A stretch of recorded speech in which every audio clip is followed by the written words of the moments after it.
Hello, welcome everyone to our Get Into Teaching webinar. I'm just going to give it just another wee minute just to let everybody get in and get settled and comfortable, and then we will start.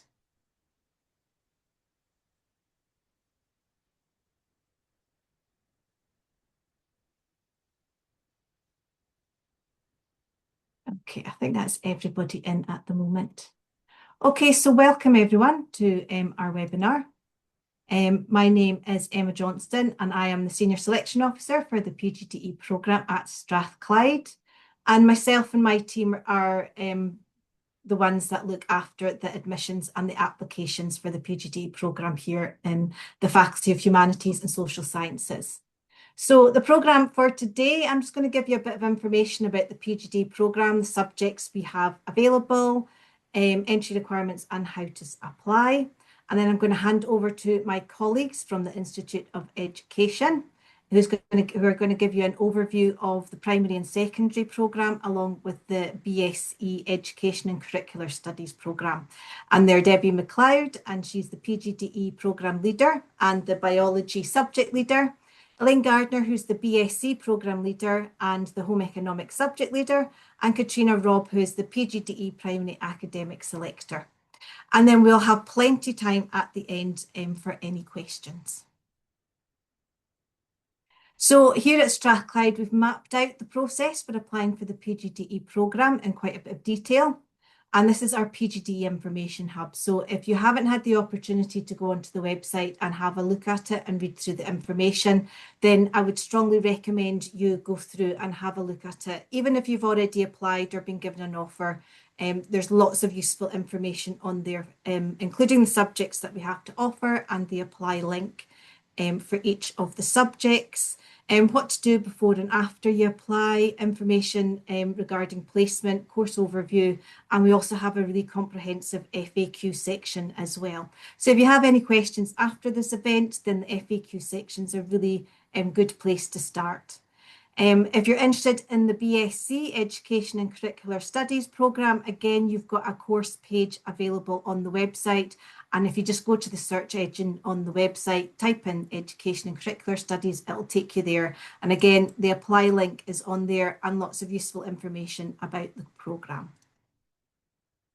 So we offer a wide range of specialisations within Strathclyde. I've got them listed there. So you'll notice there for secondary, we now are closed for history to home applicants, modern studies and PE, and we anticipate closing shortly for primary as well. Languages, we only offer dual for certain languages. So again, if you've got any questions about what ones we offer as dual, you can go onto the website and there's a list on there. We also offer psychology as dual only as well. So that just means that you need to have the credits for psychology plus another secondary subject. All subjects are also available in the medium of Gaelic, and we offer a part-time route for secondary subjects only, with the exception of physical education and technological education. And just be aware that if you are interested in the part-time route, that the teaching on campus is part-time, but your placements will be full-time. And further information regarding the part-time route is available under the FAQ section in the PGDE Hub. So the entry requirements for the PGDE programme are based on the requirements which are set by the General Teaching Council for Scotland, the GTCS. So degree entry for each subject is different. However, for all PGDE subjects, you must have an undergraduate degree, SCQF Level 6 English at grade C or above, or SCQF Level 5 Mathematics at grade C or above. Alternatives are acceptable, and again, we've got a list of acceptable qualifications in the FAQ section. We also accept international equivalents as well. We also require you to have evidence that you've experience of working with children in a primary or secondary school setting, understanding of the modern education system, and to be able to demonstrate appropriate interpersonal skills, attributes and dispositions, which would allow you to engage with young people, colleagues and partners in an effective collaboration. For the BSc route, you would look for you to have a relevant HND from a college in Scotland. And again, we've got a list of acceptable HNDs on the website. And then your level 6 English and level 5 maths must be gained by the end of year 3. So preparing your application, we do have a how to apply for the PGDE video. Again, it's available on the Information Hub. Please check the entry requirements for the subject that you wish to teach. Again, all on the website. And make sure that you include your academic qualifications on your application. For home and rest of UK, you can apply through UCAS. And if you're international and you're planning on applying for a number of institutions within the UK, you can use UCAS. However, you can also apply directly to us, and the links and apply links for both routes are available on the website. You need to include your personal statement. So this is your opportunity to tell us why you want to do the course and what experience that you have already with reflection on that. There's guidance available on the UCAS website. There's also guidance of what we look for on our own website. It used to be one continuous piece of text. It's now been split down into 3 separate questions, and there's guidance on each question on the website. You need to provide a reference. This can be academic or professional. However, if you are already volunteering in a school, the teacher or head teacher that you're working with might be more appropriate to offer you a reference. Please contact them well in advance and give them deadlines as to when you need your reference to be submitted. Once all that's complete, you submit your application, which then comes to our team for review. Application deadline has now passed. It was in January, but we do remain open for a number of our secondary subjects. And again, they're all listed on the website of what we're still open for August intake. So once you submit your application, you wait to hear from us. You'll receive an email from us asking you to upload your qualifications for us to review. Once we reviewed them and you meet the academic requirements, you're then invited to interview. And then a decision will be communicated to you either through UCAS Track or through Pegasus, depending on the route you have applied for. So everyone is part of the selection process and asked to come for an interview with the subject leader. We aim to give you between at least 5 working days prior to the interview date. Information on what's expected of you at the interview will also be sent out, and the email will come directly from the university as well. Depending on the subject that you've applied for, it'll either be in person or online. So again, guidance will be sent out to you, but applicants, we are looking for applicants aspiring to be a teacher. You need to be able to show that you are committed to the professional values of social justice, integrity, and trust and respect. You can understand what it means to be a trusted teacher and have a willingness to engage with the code of professional and conduct, are self-directed and resilient, are interested in developing an understanding and awareness of the current context of education in Scotland, and are capable of meeting the standard for provisional registration, which specifies what's expected of a student teacher at the end of the ITE who is seeking professional registration with the GTC Scotland. Fees and funding. So if you're a Scottish student, you can apply to have the cost of your tuition fees paid for by the Scottish Government. An application should be made through the Student Awards Agency Scotland website, but just note that PGDE falls under undergraduate study. There's also loans available and bursaries through SAS as well. So you can go onto the SAS website for further information. But again, there are links there if you go in through the PGDE Information Hub available to you. If you are international or EU, there's again scholarships available. And if you go onto the main Strathclyde website, there's information there regarding our scholarships. Again, underneath the Information tab, we've got a number of student testimonies. So if you want to hear directly from our students about our programme, then you can go on and read their journey through the PGDE and find out what they've done now that they've completed the programme as well. So there's a number of different ways you can contact us after this event as well. So again, FAQ is the good section to go and have a read through. There's an inquiry form in all the subject pages under Contact Us. You fill out the inquiry form and it comes directly to our team. There's also the phone number there directly to our team as well. And our direct email address is has-pgde-selection@strath.ac.uk. And again, we've got a dedicated team that look after all PGDE inquiries. And there's also the live chat on all our pages as well. Okay, that's me. I'll stop sharing now and I will hand over to Debbie McLeod, who's the Programme Leader, who will be giving you an overview of the PGDE programme. Thank you. Thank you very much, Emma. Thank you. I'll just share screen and we'll be ready to go.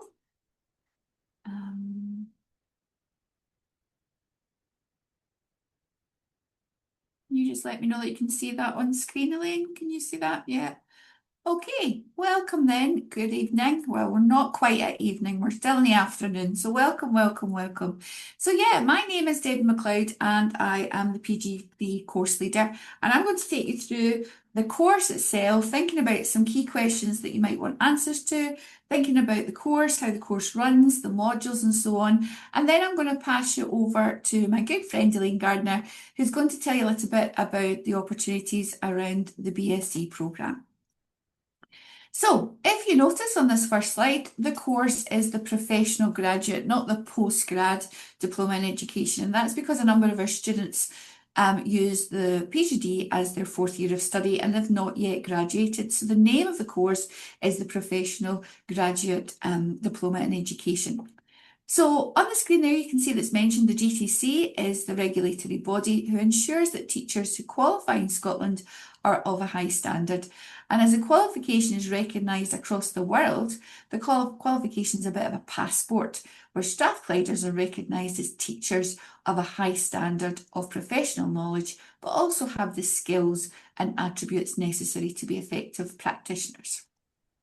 So you might be thinking, because you may have had interviews already for other places, why should I choose Strathclyde?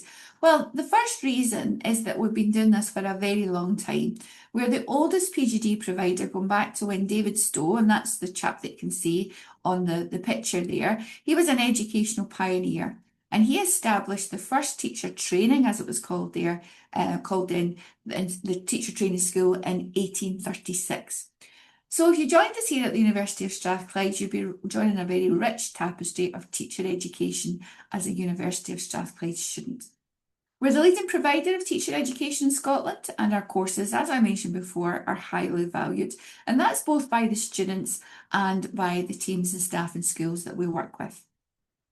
Another reason why students should choose to study with us at Strathclyde is because we have these alternative routes into teaching.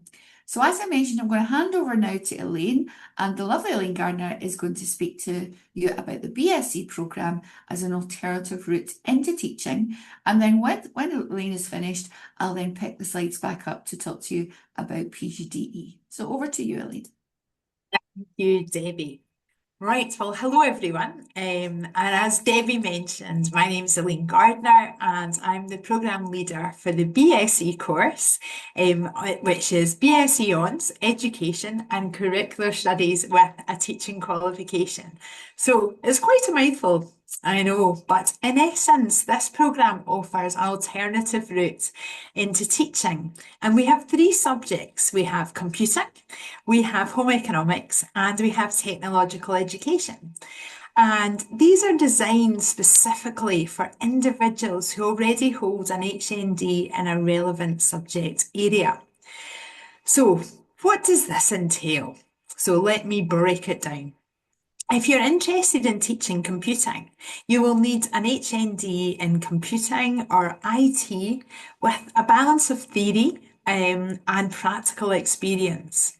For home economics, an HND in fashion or food or a related field, again combining both practical and theoretical elements, is required. And finally, for if you're aiming to teach technological education, then we're looking for HNDs in areas such as architecture, engineering, or any other technical disciplines.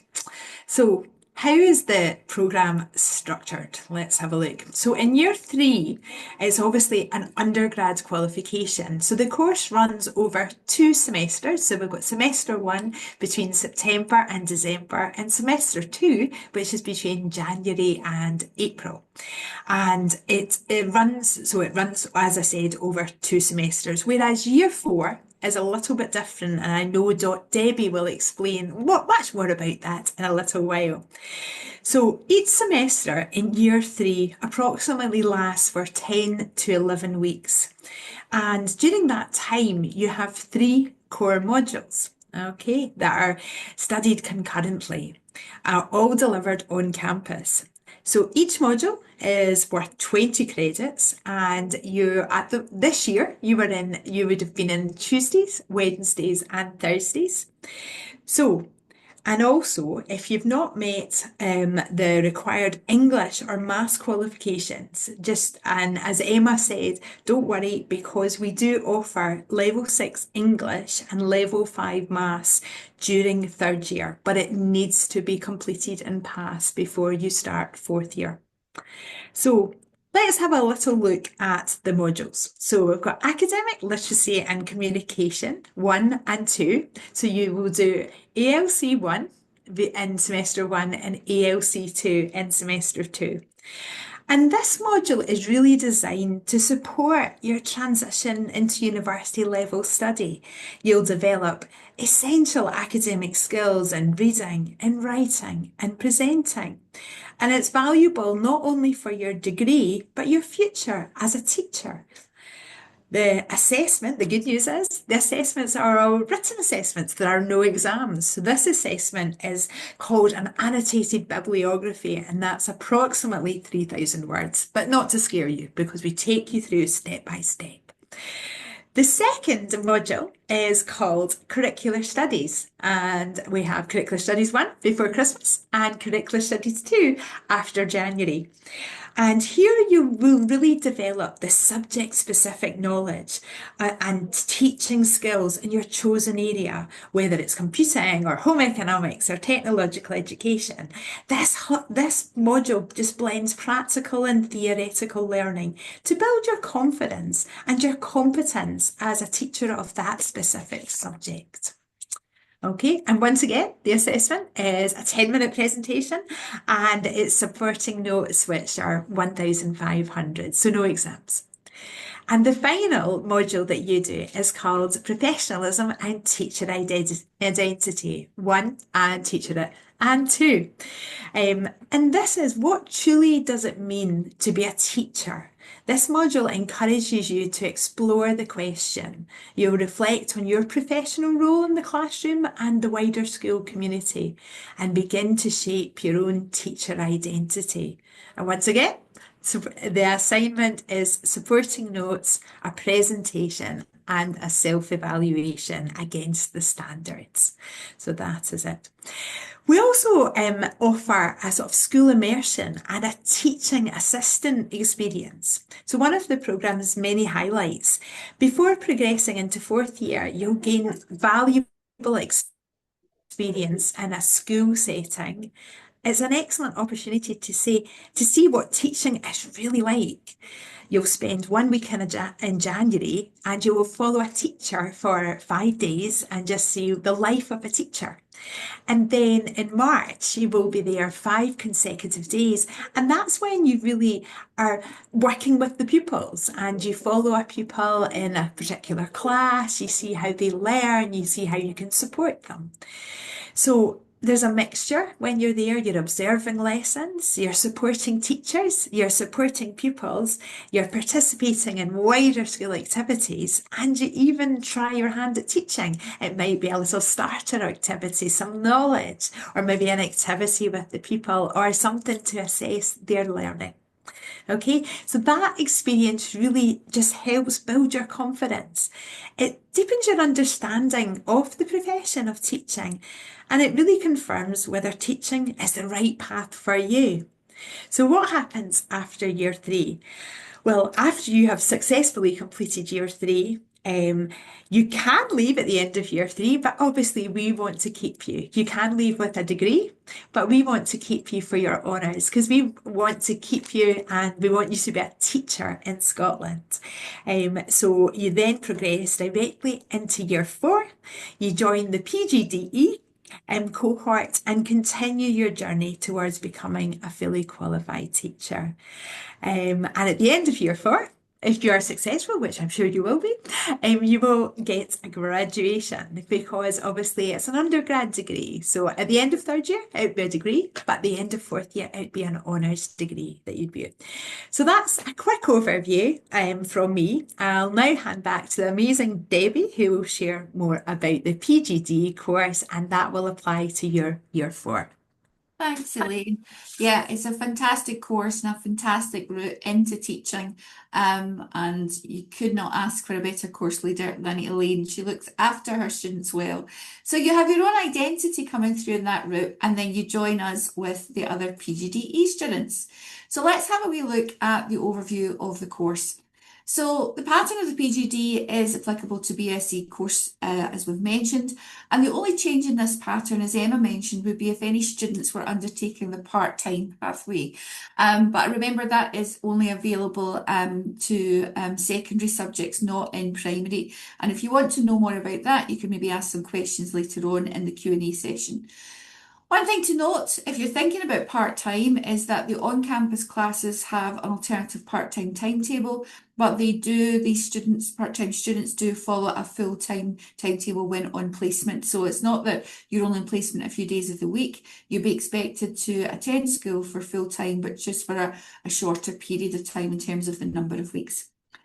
So for our full-time students, the course is split into 18 weeks on campus that you can see on screen and 18 weeks on placement, but not consecutively. And I'm going to explain how that pattern works on the next slide. To achieve a qualification, a PGDE qualification, students must achieve 120 credits.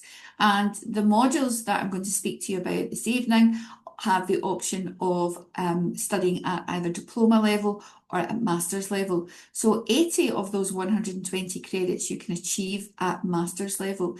And that doesn't mean you would achieve a master's at the end of the qualification, but it means you could use these 80 master's credits to go on to further master's study. And that's one of the reasons that a number of students do come to the University of Strathclyde to have that option. So let's think about the actual semesters, and notice that we're starting in August. The course starts this year on the 19th of August, and that's our 3 induction days. And the course runs from mid-August until the winter break, and then closes, the university closes for the 2 weeks. And then we come back in the beginning of January and we run to the spring break, and then we continue studying until the end of May. You'll notice on screen there as well, other than the undergrads that are going through the programme, such as Elaine's students, and Katrina on screen also has an undergrad programme for our STEM International students from Oman. Those students would have their own graduation. But the students that are going through PGDE as a postgrad will not have a formal graduation, but will have a closing ceremony. And that's really a celebration of learning and is a great day where we celebrate all our student successes. So the aim of the PGDE then, so the aim of the course is to meet what we call the standard for provisional registration, and you'll hear a lot about that all the way through the programme from the very first day of induction to the very last day of study. So we talk about the SPR.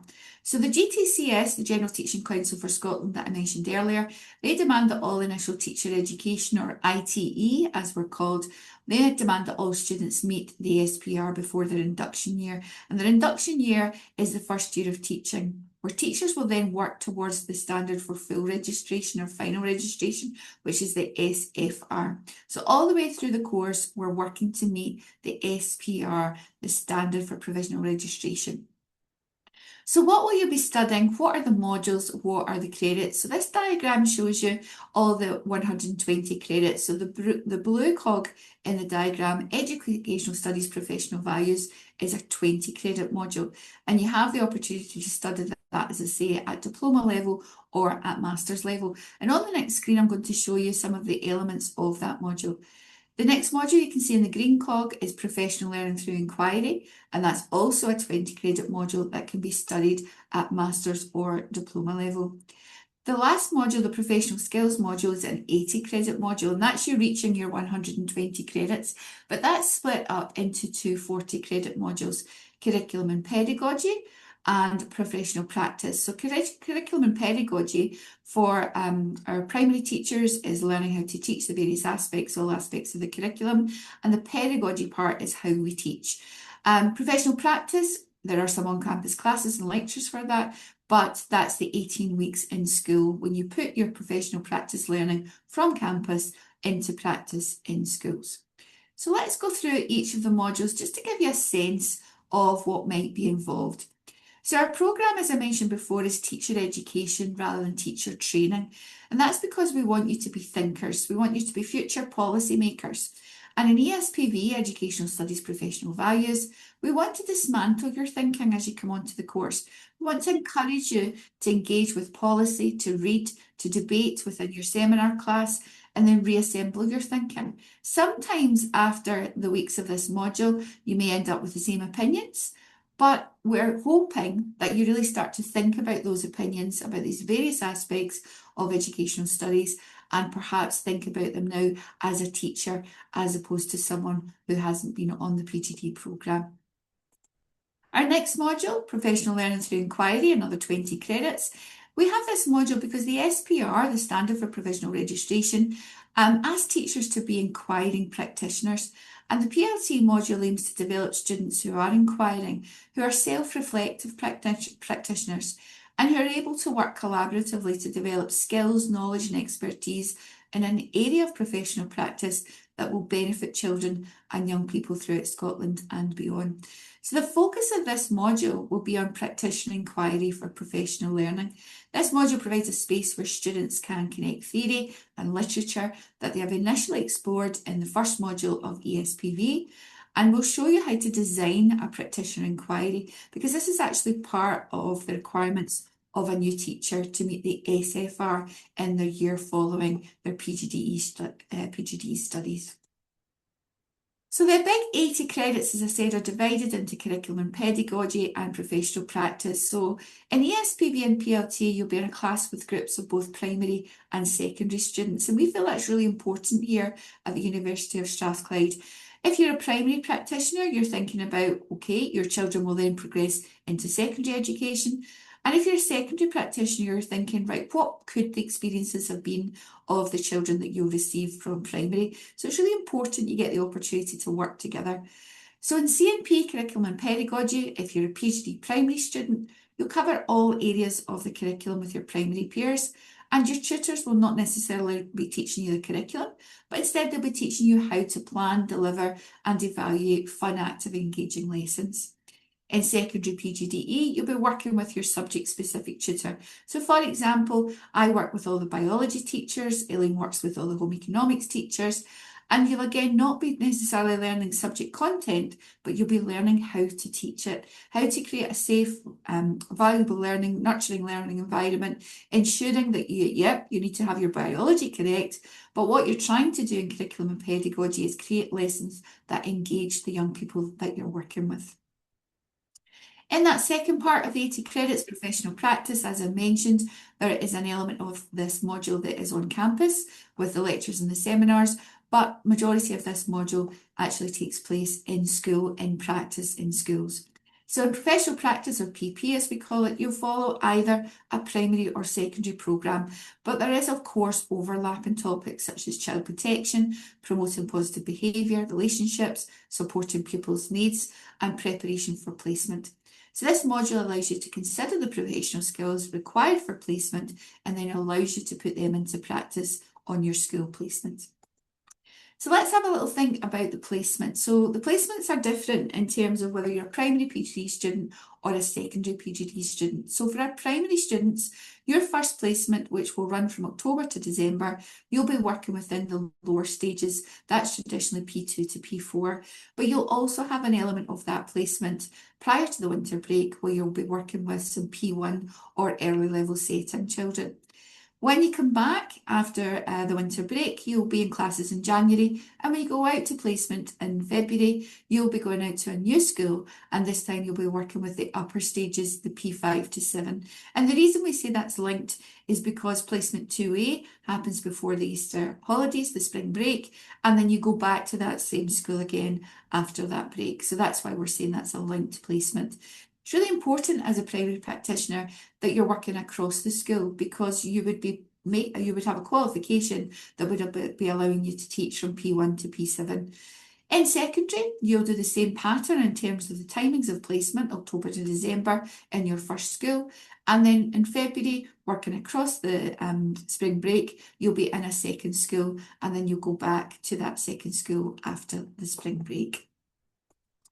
So thinking about where your placements will be, this is a question that you really need to think about in terms of where you would be able to travel. So the first thing to mention is that we at the university don't actually allocate school placements. This is done by a system for all ITE, initial teacher education providers.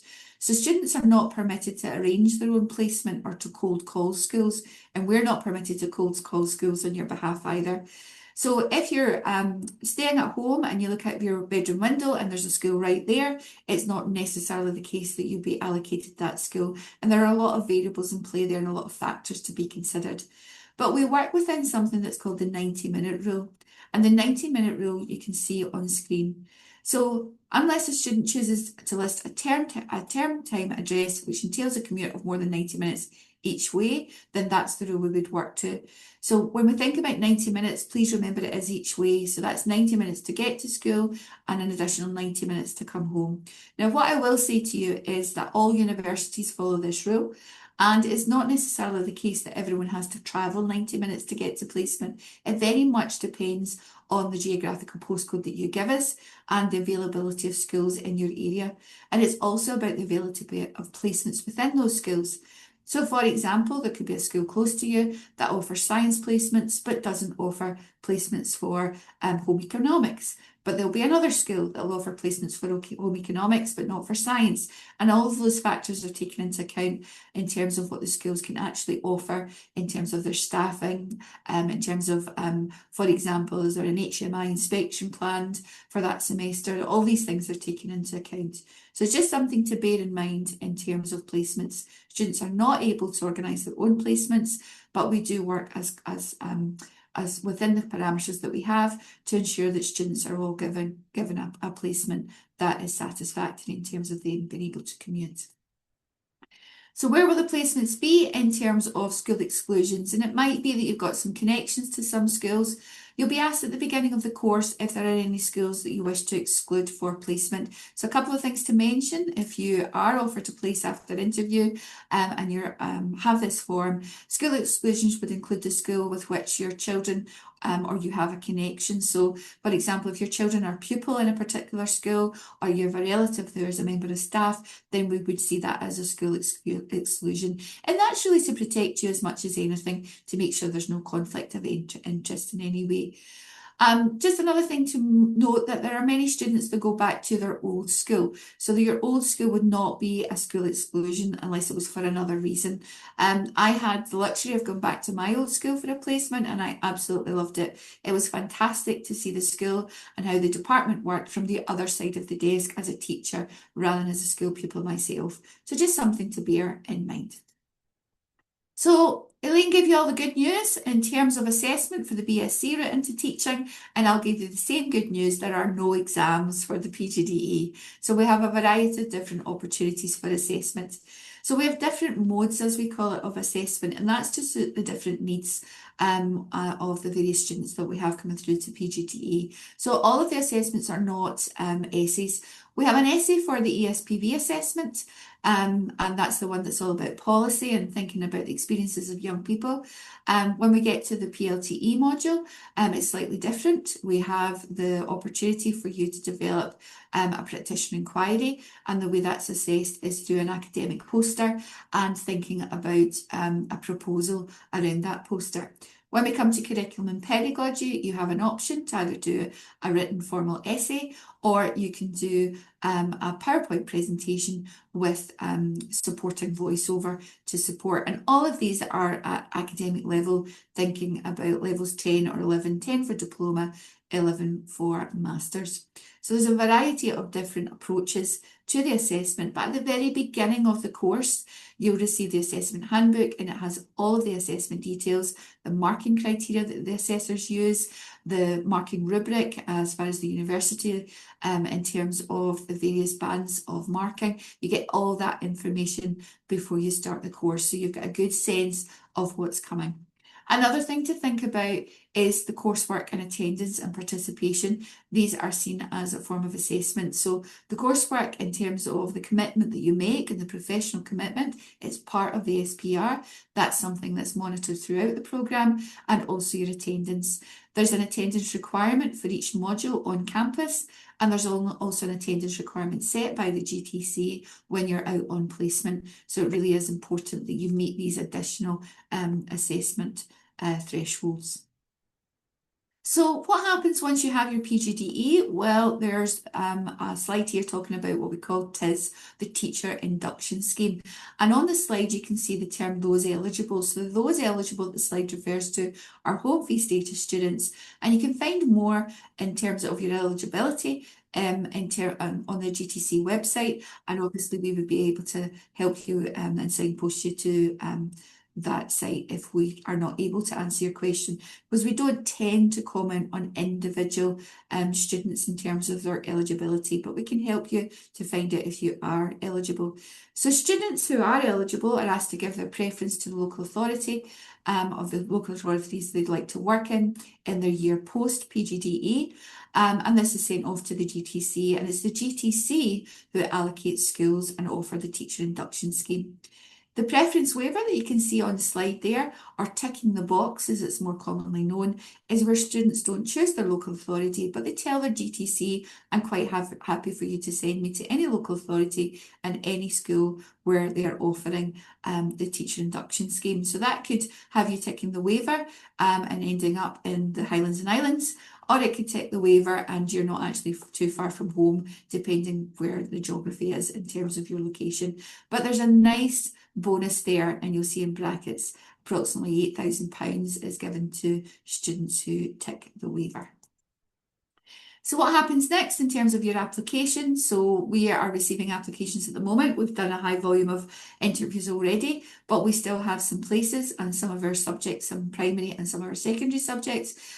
So when we receive your application, it's then looked at very closely by our recruitment team, and then hopefully you'll be invited to interview, and then after that, we release our offers fairly quickly, and you'll have a sense of whether or not you've been successful to join us here in the Strath family. So we very much look forward to your application if you've not made that yet. Couple of things to mention to you. The course is demanding, and everyone who does the course, anyone you've spoken to, will tell you that it is an intense course. It is a demanding 36 weeks.